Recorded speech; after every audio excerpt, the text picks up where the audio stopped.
안녕하세요.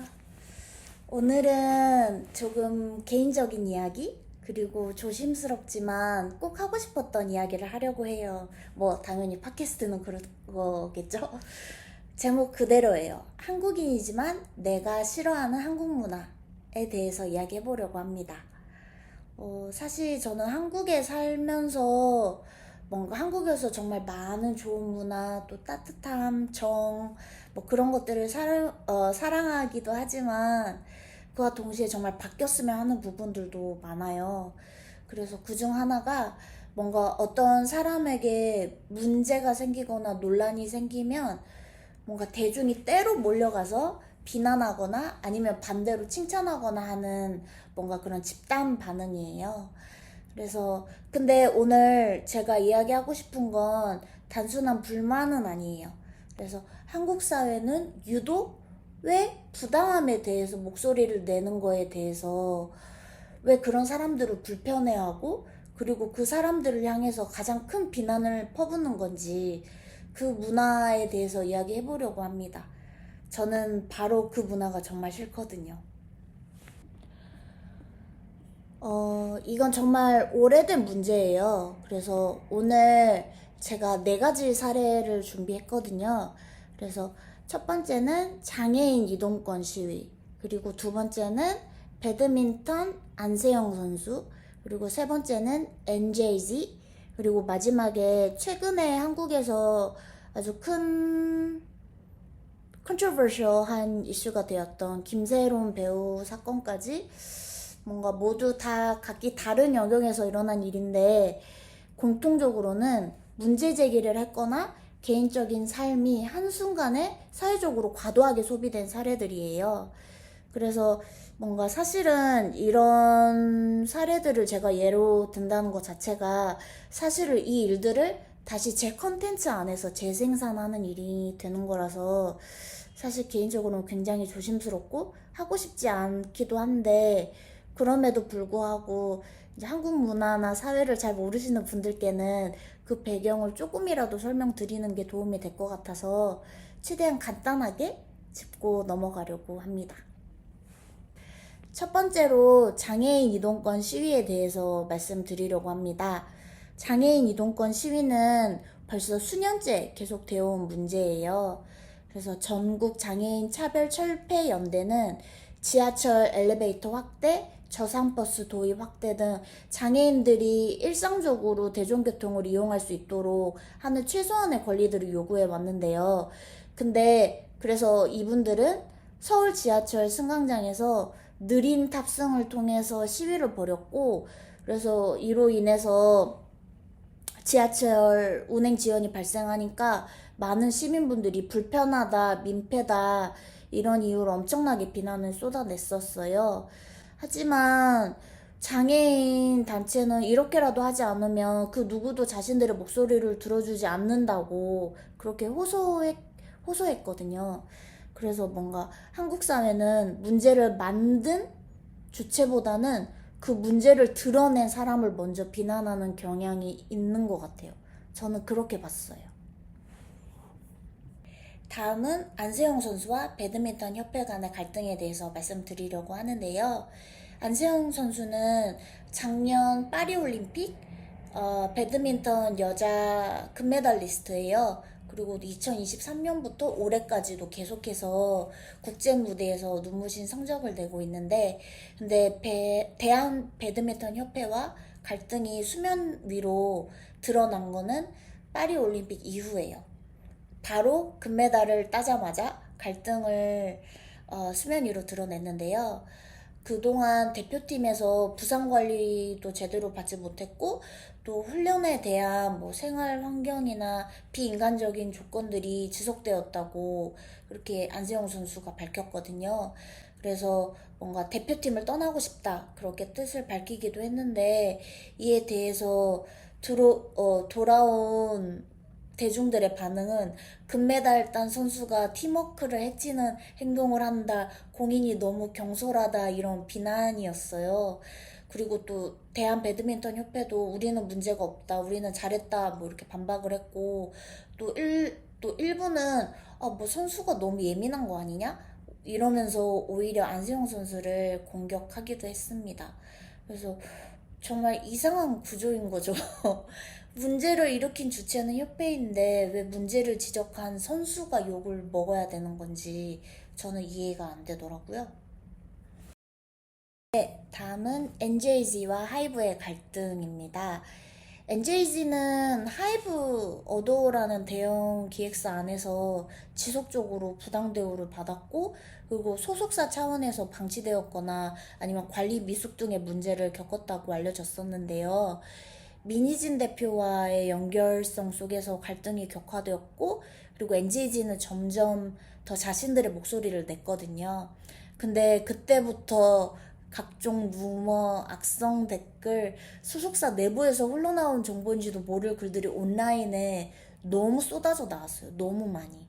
그리고 아직 법원의 판단도 끝나지 않은 상황인데 대부분의 대중들은 마치 이게 진실인 것처럼 특정 멤버나 관계자들이 지목하면서 엄청난 비난을 하고 있는데요. 이 사례 역시 뭔가 부당한 대우에 대해 문제를 제기한 사람들에게 훨씬 더 큰 비난이 돌아오는 구조인 거를 볼 수가 있어요. 그리고 마지막으로 배우 김세로님에 대해 이야기하려고 하는데요. 김세로님이 음주운전 사건 이후에 긴 공백기를 가졌고, 그리고 얼마 전에 갑작스럽게 극단적인 선택을 해서 생을 마감하였는데요. 그 사망 이후에 많은 기사와 커뮤니티에는 아마 지금도 너무 많이 쏟아져 나오는 것 같은데, 뭔가 정확히 알 수는 없지만 10대 시절부터 뭐 연애를 해온 다른 남자 배우와의 관계, 뭐 결혼을 했니, 뭐 또 뭐 복잡한 심리 상태 등등 여러 가지에 대해서 뭔가 추측이 지금 난무하고 있고, 지금 이 모든 것들은 당연히 아무도 몰라요. 사실 여부는 확인되지 않았기 때문에. 근데 이럼에도 불구하고 사람들은 그 배우의 사망에 대한 이유를 너무 쉽게 단정짓고 그 남자 때문이다. 이거는 애초에 뭐 그 배우가 자초한 일이다.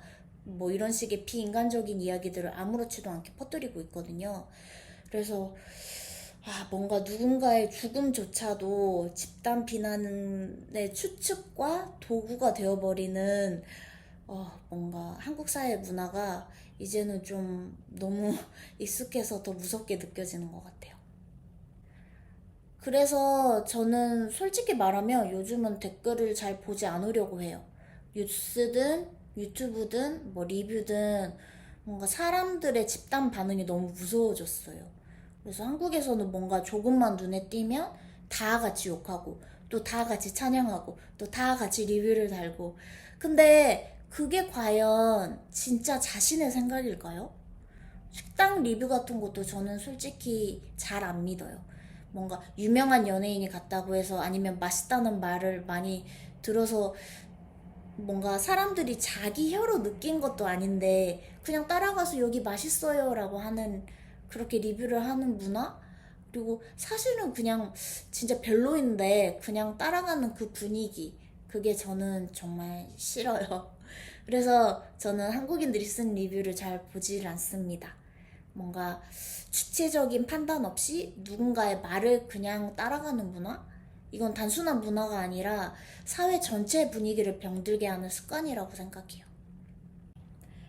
그래서 이런 문화의 뿌리가 도대체 무엇이냐 이렇게 생각을 해봤을 때 저는 집단주의와 주입식 교육에 그 뿌리가 있다고 보거든요. 왜냐하면 이런 현상들은 우연히 생긴 게 아니니까요. 한국 사회는 전통적으로 공동체를 개인보다 우선시하는 집단주의 문화가 매우 강해요. 그래서 예를 들어서 영어로는 my mother, my house 뭐 그렇잖아요. 근데 이거를 한국에서는 우리 엄마, 우리 집 이렇게 이야기해요. Our mom, our house. 그래서 개인의 것조차 공동체의 것처럼 이렇게 말하는 문화가 있어요. 그래서 이게 한국 사회 전반에 스며들어 있어요. 그리고 또 하나는 교육 문제, 주입식 교육 시스템의 문제라고 보는데, 한국은 뭔가 시험 중심? 정답 중심 그런 교육 시스템을 가지고 있어서 뭔가 자연스럽게 정해진 답을 찾는 훈련에 익숙해져 있거든요. 그래서 어릴 때부터 뭔가 비판적인 사고보다는 모범 답안이 더 중요한 분위기 속에서 자라기 때문에 뭔가 다른 생각을 하는 사람이나 시스템에 문제를 제기하는 사람을 틀린 사람이라고 여기기 쉬운 것 같아요. 우리가 바꿔야 하는 건 시스템이 아니라 시선인 것 같아요. 사실 이 문제의 핵심은 뭔가 정보가 부족해서가 아니라 자기 판단을 하지 않으려고 하는 태도에 있다고 생각하거든요. 그래서 요즘 시대에는 누구나 인터넷을 통해서 정보를 찾을 수 있고 다양한 시각을 접할 수 있어요. 그럼에도 불구하고 사람들은 누가 먼저 말하느냐, 아니면 누가 먼저 욕하느냐, 아니면 누가 먼저 칭찬하느냐에 휩쓸려서 생각을 멈춰버리는 것 같아요. 그래서 정말 필요한 건 개개인의 의식 변화예요. 그래서 누군가를 욕하기 전에 왜 그 사람이 그런 이야기를 했는지, 그리고 또 누군가를 찬양하기 전에 그게 정말 내 기준에서 좋은 건지, 그걸 먼저 질문하고 판단할 수 있는 생각하는 개인이 많아졌으면 좋겠어요. 그래서 마무리하자면 오늘 제가 하고 싶었던 말은 단 하나예요. 뭔가 잘못을 고발한 사람이 비난받는 사회. 그게 제가 가장 싫은 한국 문화입니다. 그래서 한국에는 분명히 좋은 문화도 많고 정이 넘치는 순간들도 있어요.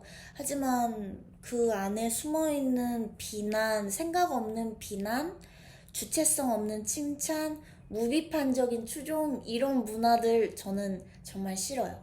그래서 이 문화들이 단순히 개인적인 개인의 취향 문제가 아니라 이미 오래전부터 심각한 사회 문제로 대두되었고 누군가의 생명을 앗아갈 정도로 위험한 일이라는 걸 우리 모두가 잊지 않았으면 합니다. 그래서 오늘도 제 이야기를 들어주셔서 감사합니다. 혹시 여러분은 한국 사회에서 어떤 문화가 불편하게 느껴지셨나요? 저랑 같은 생각이신가요? 여러분의 생각도 꼭 들어볼 수 있으면 좋겠어요. 그러면 저는 이만 인사드리겠습니다. 안녕히 계세요.